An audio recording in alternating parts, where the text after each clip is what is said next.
네, 오늘은 6월 2일 목요일입니다. 본문은 사무엘상 16장 1절에서 23절이고 제목은 외모가 아니라 마음을 보시는 하나님. 네, 오늘 본문을 통해서 또 우리에게 말씀하시는 주의 음성을 듣고 또 순종하는 열매 맺는 은혜가 있기를 소망합니다.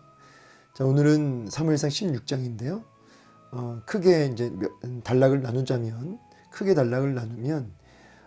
이제 1절부터 이제 사무엘이 왕이 될 자를 찾아 나서는 장면으로 우리가 5절까지를 그렇게 볼 수가 있겠습니다. 사무엘이 왕이 될 자를 찾아 나서다. 이렇게 5절까지를 나누어서 볼 수 있고, 그다음에 이제 6절부터 이제 13절까지 다윗이 이제 기름 부음을 받는 내용이 핵심이 되겠죠. 그래서 이제 다윗의 형들이 먼저 사무엘에게 보여지는데, 하나님이 나는 외모로 사람을 보지 않고 그 마음을 본다, 그 중심을 본다 하시면서 다윗을 택하여 기름 붓게 하시는 내용. 그것이 이제 두 번째 6절부터 13절이고요. 그리고 마지막 14절부터 23절까지는 이제 다윗이 사울을 섬기게 되는 그 부분이 나옵니다. 이제 아주 정말 이것이 놀랍습니다. 기름 부음 받음을 아무도 몰라요. 사울도 모르고, 그리고 심지어는 이제 뭐 그 형제들도 모른다고 봐야겠죠. 근데 이제 아무도 모르는데 그 이후로 하나님이 놀랍게 다윗의 앞길을 열어주시는데, 이제 사울 왕에게까지 이제 가서 사랑을 받게 하시고, 또 이제 악기를 연주하는 자로, 또 무기를 사울의 그 왕의 무기를 맡은 자로 굉장히 이렇게 승격되게 됩니다. 엄청난 출세죠. 엄청난 출세를 하게 되는데, 이렇게 놀랍게 다윗의 그 길을 열어주시는 그런 본문을 이제 마지막 단락에서 보게 됩니다. 자, 이제 한 절씩 빠르게 보면서 그 의미를 살피고 또 우리가 순종해야 할 메시지를 좀 함께 나누어 보도록 하겠습니다. 자, 여호와께서 사무엘에게 이르시되 내가 이미 사울을 버렸다 그러죠. 예. 하나님이 먼저 버리신 게 아니고 사울이 먼저 하나님을 버렸죠. 사울이 하나님의 말씀을 멸시했다 그러죠. 하나님의 말씀에 반응하지 않는 멸시. 자, 사울이 하나님의 말씀을 버렸다라고 했을 때는 어떤 의미가 또 이 안에 있냐면, 하나님이 왕이 아니고 자기가 왕이죠. 자기가 왕인데, 자신이 왕인데 자기의 감정, 자기의 욕심, 자기의 정욕, 이것에 이제 끌려다니는 존재였다. 자, 이것을 한마디로 하나님을 멸시하는 사람이었다. 말씀에 반응하지 않는 사람이었다. 이렇게 얘기할 수 있습니다. 다시 한번 얘기하지만 우리도 말씀에 이끌려가는, 말씀이 나를 견인해가는 인생이 되어야 하는데, 그렇지 않고 내 정욕과 감정과 내 욕심이 나를 끌고 가는 인생이라면 여러분, 우리도 하나님을 멸시하는 인생이 된다는 사실을 기억하시고 두려움으로 이 말씀을 받아야죠. 자, 사울을 버렸다. 하나님께서 사울을 버리셨다고 말씀하고 계십니다. 자, 이스라엘 왕이 되지 못하게 하였거늘 너가 그를 위하여 언제까지 슬퍼하겠느냐.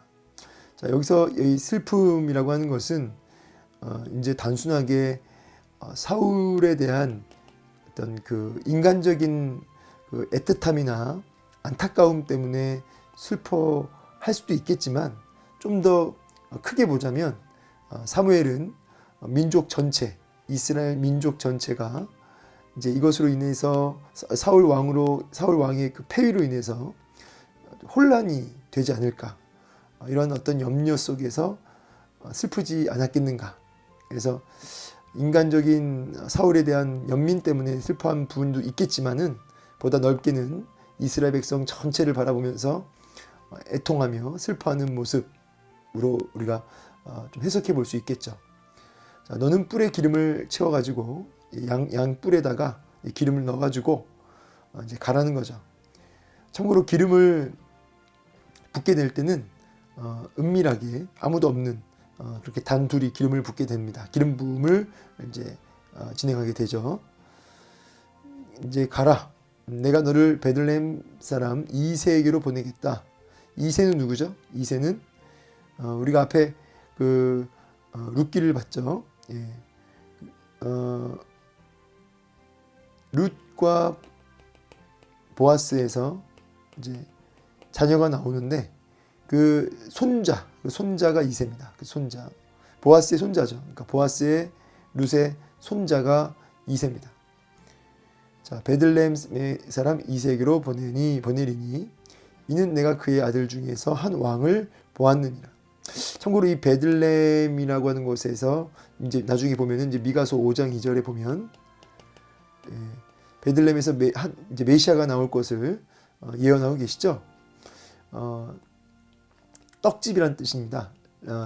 베트레헴, 레헴, 베트가 집이고 레헴이 떡이니까 떡집에서 메시아가 나올 것을 미가서 5장 2절에 나중에 보면 이제 예언이 됩니다.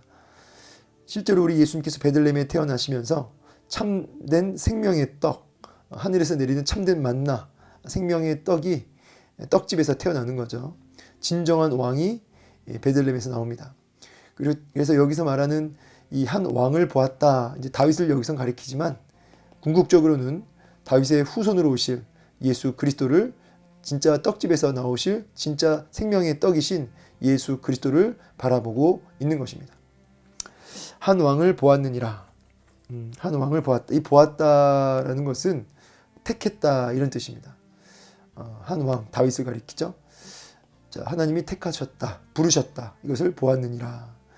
자, 이런 생각을 합니다. 오늘도 하나님이 우리 자녀를 바라봐 주시고 내 인생과 우리 가정과 몸된 교회를, 한국 교회를 보았다, 돌아봐 주시는, 불러 주시는 그런 은혜가 필요하다. 이런 하나님의 어떤 주권적인 부르심, 주권적으로 바라봐 주심, 자, 이 부분을 우리가 이제 묵상하게 됩니다. 아까 여기 하나님이 사울을 버렸다라고 하는 부분도 물론 사울이 먼저 하나님을 버린 부분이 있지만 이것도 하나님의 뭡니까? 주권이죠. 사울이 버렸기 때문에 하나님이 사울을 버렸다. 이제 이런 측면도 있지만 더 그 이전에 하나님의 주권 속에서 사울을 유기하시고 다윗을 택하시는 하나님의 주권적 어떤 부르심, 이 부분을 우리가 유효적 부르심이라고 하죠. 교리적인 언어로는 하나님의 주권을 우리가 보게 되는 것입니다. 자, 여기 넘어가면서 2절 사무엘이 이르되 내가 어찌 갈 수 있으리까? 이 말은 불신이 아니에요. 이걸 나쁘게 보면 안 됩니다. 하나님 나 갈 수 없습니다. 나 순종할 수 없습니다. 이런 어떤 인간적인 어떤 불순종의 의미로 보시면 안 되고요. 현실적인 어떤 고충이나 어려움을 하나님께 아뢰는 것은 여러분 이것은 죄가 아닙니다. 이것은 내 실제적인 현실 속에서 충분히 일어날 수 있는 어려움에 대해서 오히려 우리는 정직하게 하나님께 아뢰며 고백하며 여쭤볼 수 있어야 되겠습니다. 사울이 들으면 나를 죽이리이다.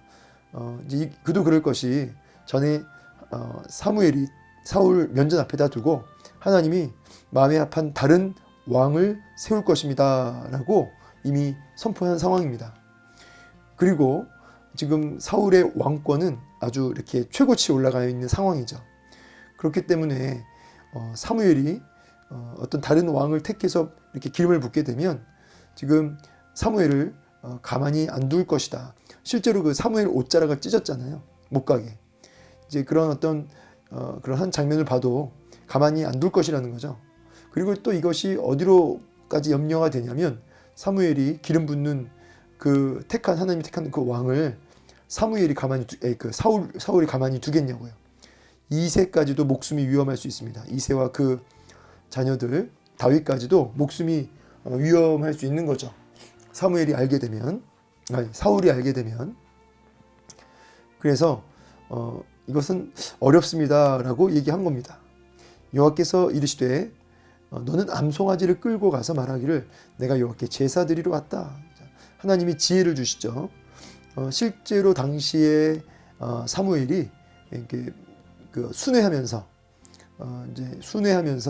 제사를 드리러 가기도 합니다.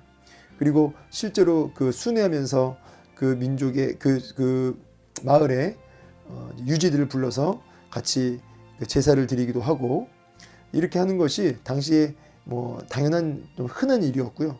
또 때로는 이 사무엘이 이제 선지자니까 또 이렇게 순회하면서 또 하나님 앞에 범죄하고 책망받을 그런 부분이 있으면 또 가서 책망하고 징계하고, 영적 지도자이기 때문에 그런 일들이 이제 일반적으로 있었습니다. 그러니까 사무엘이 제사 드리러 이렇게 순회하는, 일반적으로 순회하듯이 순회하고 마땅히 이새를 그 지역의 이제 유지로서 이제 불러서 같이 제사 드리는 이 부분이 전혀 문제가 안 되는 거죠. 그래서 굳이 기름 부음 받을 것을 이렇게 선포하면서 이렇게 공개하면서 하는 것이 아니라 평소에 하듯이 제사 드리듯이 그렇게 순회하며 제사 드리듯이 하라는 거죠. 이건 거짓말이 아니죠. 어떤 속임이 아니죠. 실제로 이렇게 제사를 드리는 것이 또 지금 사실이기 때문에, 제사 드리러 간 것이 사실이기 때문에 이거는 거짓말이 아닙니다. 그래서 지혜를 주십니다. 제사 드리러 가라. 그 가운데 기름을 부어라. 이렇게 얘기를 한 겁니다. 자, 그리고 이제 이새를 이제 그 제사에 청하게 되는데, 그때 이제 너가 행할 일을 이제 가르쳐 주겠다. 내가 너에게 알게 하는 자에게 누구를 위하여? 나를 위하여 기름을 부어라. 자, 아까 이제 사울 왕은 백성을 위하여 기름 부음 받은 왕이라고 한다면, 다윗은 하나님을 위하여 기름 부음을 받게 되는 왕이 된다는 사실을 알게 됩니다. 여러분, 우리는 누구를 위하여 살아가는 인생입니까? 우리는 크고 작은 모든 삶의 현장에서 하나님의 영광을 위하여, 하나님을 기쁘시게 하기 위하여 우리는 부르심을 받았다. 여러분, 우리의 존재 목적이 여기 있음을 기억하시고, 우리가 누구를 위하여 달려가는 인생인지를 다시 한번 분명히 점검하기를 원합니다. 자, 사무엘이 여호와의 말씀대로 행해서 베들레헴으로 갑니다. 성읍 장로들이 떱니다. 자, 왜 떨죠? 징계하는 줄 알고, 우리가 혹시 하나님 앞에 혼날 일이 있는 줄 알고, 혹시 우리 하나님 앞에 책망받아야 될 일이 있어서 오늘 사무엘 선지자님께서 오셨습니까? 라고 이렇게 두려움으로 떨면서 사무엘을 영접하죠. 근데 사무엘이 평강을 위하여, 평강을 위하여 오시나이까 할 때는, 여기서 평강은 이제 어떤 제사를 드리고 하나님이 우리에게 주실 어떤 축복을 주시려고, 복을 주시려고, 또 사무엘이 축복을 빌어 주시려고 오십니까? 라고 질문할 때 샬롬, 하나님의 놀라운 축복을 선언하고 또 제사를 드리기 위해 왔다, 이렇게 얘기를 한 거죠. 이제 인간적으로는 단순하게 사무엘이 하나님의 이름으로 축복하는 이제 그런 의미의 제사로 이렇게 보여지지만, 사실은 어떤 의미가 있냐면 진짜 평강, 진짜 샬롬이 임하는 역사를 위해서 사무엘이 온 거죠. 하나님의 놀라운 평강이 누굴 통해 오냐면 이제 다윗을 통해 이스라엘 백성 가운데 샬롬이 임하는 거죠. 그래서 평강을 위해 왔다. 이 말이 진짜 맞는 거죠. 이것이 또 궁극적으로는 평강의 왕이신 예수 그리스도, 예수 그리스도를 통해 진정한 안식, 진정한 샬롬, 진정한 평강을 우리에게 주시니까, 오늘 평강을 위해 왔다라는 말에는 넓게는 그런 구속사적으로는 그런 의미까지도 우리가 예수 그리스도로 인하여 도래하게 될 샬롬, 평강을 우리가 바라볼 수 있는 거죠. 내가 여호와께 제사하러 왔으니 너희들은 뭐 걱정하지 말고, 제사하려면 어떻게 하죠? 이제 성결해야 되죠. 성결하게 해서 하나님, 나와 함께 하나님 앞에 나아가 제사드리자. 두려워하지 말아라. 그렇게 하고 이제 이새와 그의 아들들을 제사 가운데 청합니다. 자, 근데 이제 첫째 아들 엘리압을 딱 이제 오는데 사무엘이 딱 보고 마음에 뭐라고 하냐면, 야, 이거 주님이 기름 부으실 자가 여기 있구나 하면서 마음에 감동이 됩니다. 자, 사무엘이 뭘 본 거예요? 엘리압의 외모를 봅니다. 그러니까 우리 하나님이 뭐라고 하시냐면, 그의 용모와 키를 보지 말라. 내가 이미 그를 버렸노라. 자, 아까 여기 사울 버렸다고 그랬죠. 그래서 제가 이 얘기를 한 거예요. 사울이 말씀을 버렸기 때문에 하나님도 버렸다 이렇게만 얘기하면 이게 좀 문제가 있는 거죠. 지금 엘리압이 뭐 하나님 말씀을 멸시했다 이런 구조 우리가 못 봤잖아요. 근데 여기서 이제 버렸다 이 말은 택하지 않았다. 내가 그는 왕으로 세우지 않았다. 하나님 택하지 않았다는 거죠. 자, 그러면서 이런 하나님의 주권 속에서 하나님이 택하지 않은 것인데 그 이유가 뭐냐면 이제 하나님은 중심을 보시기 때문이라는 거죠. 이제 그 말씀이 이제 뒤에 나와요. 내가 보는 것은 사람과 같지 아니하고 이제 사람은 뭘 본대요? 외모를 본답니다. 요한은 뭘 보신다고요? 중심을 본다고 하십니다. 이게 오늘 중요한 말씀이 되겠죠.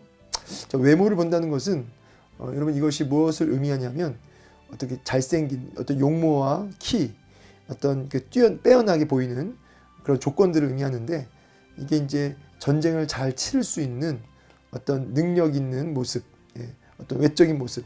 이걸 좀 더 나아가서 얘기하자면 어떤 오늘날로 말하면 어떤 스펙이나 어떤 그가 가지고 있는 어떤 물질, 어떤 어떤 뭐 실력 이런 걸 다 여기 외모로 볼 수 있겠죠. 자, 그런데 요한은 뭘 보신다고요? 중심을 보신다. 여기서 중심은 마음인데 마음을 보신다라는 것은 여러 가지 의미가 있겠지만 사실은 이제 이런 말씀이 있습니다. 그 전도서 16장에 잠언 16장에 여호와께 맡기라. 그리하면 그 행사를 이루시고 그래요. 이 맡긴다라는 것은 이제 하나님 앞에 전적으로 나를 던진다는 건데 하나님께서 그 마음에 하나님을 전적으로 의지하고 하나님 앞에 의탁하는 그 마음을 이렇게 달아보신다. 잠언서 16장에 하나님께 맡기는 행위를 달아보신다 이렇게 해석을 할 수 있습니다. 달아보신다. 자, 그래서 마음을 하나님이 보신다라고 했을 때는 겸손하게 하나님을 의지하는 그러한 중심을 이야기합니다. 겸손하게 하나님께 자기를 맡길 수 있는. 자, 우리가 이 부분은 이제 다 헤아릴 수 없지만 다윗이 그 목동으로서 양을 칠 때 곰이나 사나운 짐승들이 이렇게 달려들 때마다 이 다윗이 하나님을 온전히 의지하면서 하나님께 겸손히 의지하면서 곰들과 사자와 사나운 짐승들과 싸웠던 이런 모습을 우리가 이제 살펴볼 수 있죠. 그래서 마음을 보신다라고 했을 때는 다윗이 하나님을 이렇게 전적으로 의지하고 의탁하는 그 부분을 이제 우리가 본다. 하나님이 보고 계셨다라고 할 수 있습니다. 자, 그러면서 이새가 아비나답을 불러 사무엘 앞을 지나가게 하며 이제 하면서 쭉 형제들을 불러요. 근데 하나님이 아니라고 그러시는데 이제 막내를 이제 부르시죠. 막내가 이제 바로 다윗입니다. 자, 그를 데려오라. 근데 봤는데 그의 빛이 붉고 눈이 빼어나고 얼굴이 아름답더라. 자, 외모를 보시네요. 하나님도. 하나님도 외모를 보신다. 여러분 이거를 이제 오해하지 마십시오. 이제 뭐냐면 하나님은 그 외모를 안 보신다 이런 뜻이 아니고 하나님은 중심을 보시는데 그 마음을 보시는데 하나님을 의지하는 그 마음을 보시는데 다윗이 외모가 부족했다 이런 뜻은 아니에요. 하나님이 그러니까 사람이 보시기에나 또 사람이 볼 때 다윗도 외모가 괜찮았다. 근데 이제 뭐가 안 나오냐면 키가 안 나와요. 키가 용모, 어떤 키, 신장 이런 건 안 나오네요. 그죠? 사울 키에 대한 이야기 있었고, 그렇죠? 여기 엘리압도 키 있었잖아요. 그러니까 당시에 이 키가 이제 중요했던 거죠. 외모로 볼 때 이 키. 그래서 이제 전쟁에 나가려면 이제 커야 되는 부분, 전쟁을 잘 수행하려면 이런 부분 때문에 키가 좀 중요했는데 다윗은 키에 대한 얘기가 없어요. 다만 아름다웠다. 외모적으로 뭐 문제가 있었던 사람이 아닌 거죠. 이뻤어요. 이쁘고 잘생겼습니다.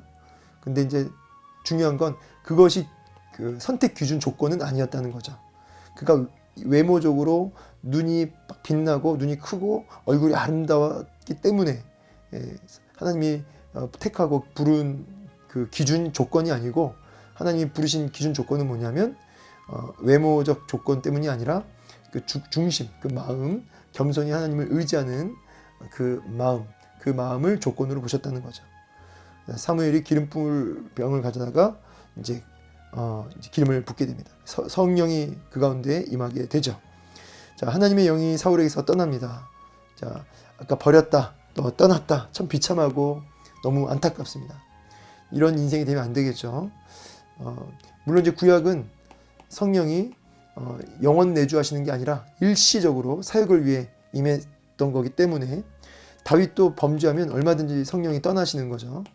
그래서 나중에 다윗이 우리아의 아내 바스바를 범하고 나서 시편 51편을 쓰게 되는데 성령을 거두지 마소서라고 하며 울며 기도하게 되는 것이 다 이거를 다윗이 봤기 때문이에요. 사울에게 하나님의 영이 떠나간 사건. 자, 그러면서 악령이 임하는데 하나님께서 부리시는 악령이라 부리신다. 어쨌든 하나님의 컨트롤 아래에 있는 거죠. 이 사탄도 하나님 컨트롤 밖에 있는 것이 아니라 다 하나님의 영역 안에 있습니다. 자, 악령이 임해서 고통스러우니까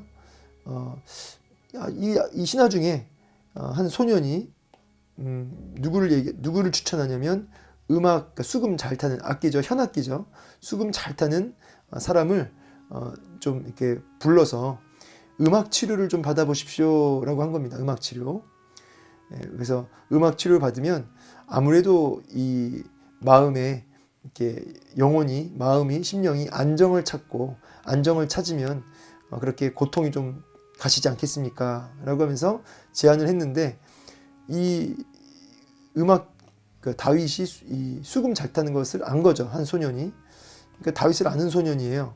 누군지는 안 나왔지만 이게 우연처럼 보이지만 하나님이 다윗을 이제 들어 쓰시려고 이렇게 길을 열어주신 거죠.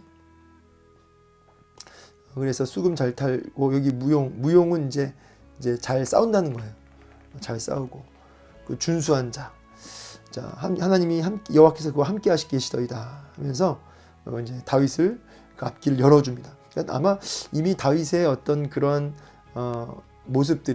이런 모습들이 동네 사람들이 가운데 이렇게 좀 보여진 것 같아요. 보여진 것 같습니다.